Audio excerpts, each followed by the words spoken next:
the West Haven condo explosion are now facing another kind of aftershock beyond the broken glass and buckled walls of their homes.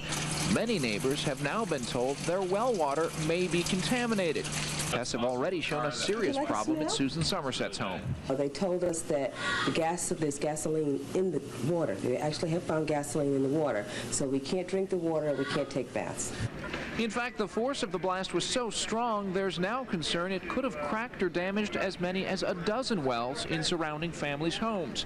Those families, including the Moore family, have been told don't use the water, not for drinking, cooking, washing, bathing, or anything.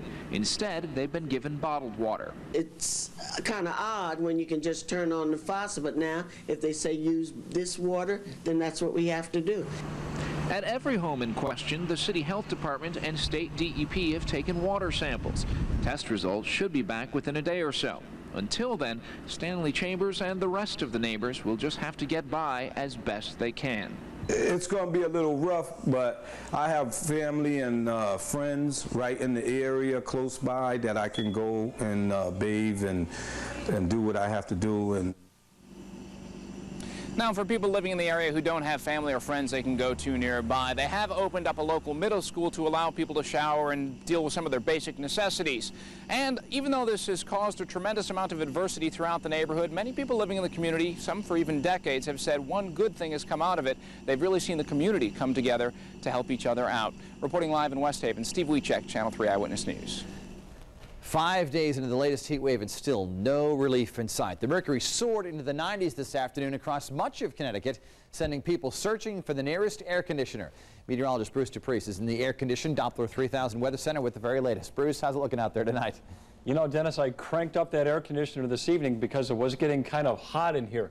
You know, some good news is we didn't have the blistering record heat we had yesterday, but still it was hot enough to give us the fifth day, as you said, of our heat wave. Let's check out the highs around the state today. 95 in Windsor Locks. It cools off a little bit as you head to the south. Hartford at Channel 3, 92 today, and Bridgeport had a high of 87 degrees. Let's go to Doppler 3000. Nothing going on in Connecticut right now, but we expand the shot and look into eastern New York and northern New Jersey.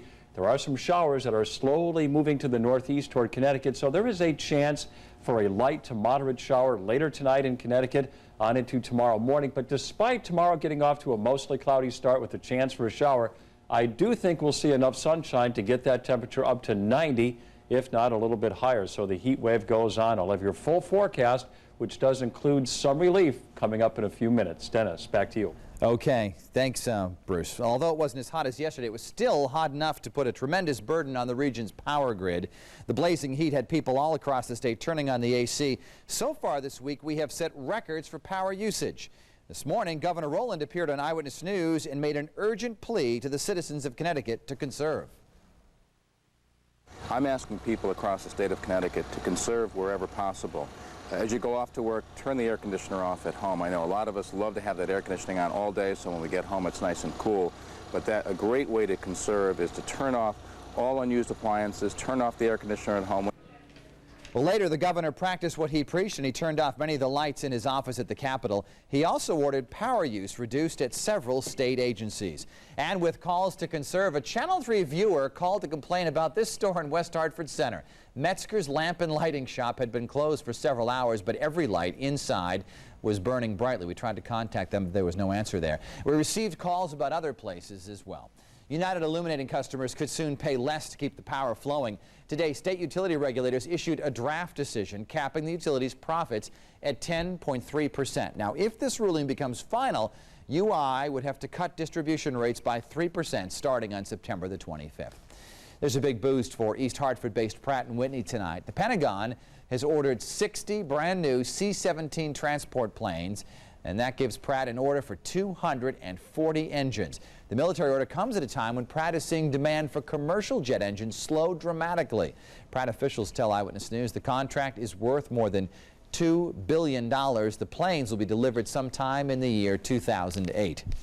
New at 11 tonight, a new twist in the arrest of two ministers at a New Haven church. The clergymen were arrested last month at the Second Star of Jacob Church following noise complaints. Mayor John DeStefano and the police chief have since apologized. Today, the police department suspended one of the officers involved, not for the incident, but for insubordination during a meeting with the chief to discuss that case. It's a charge the police union says is way out of line. At no time was he disrespectful. At no time did he curse at the chief. At no time did he was name calling or anything else.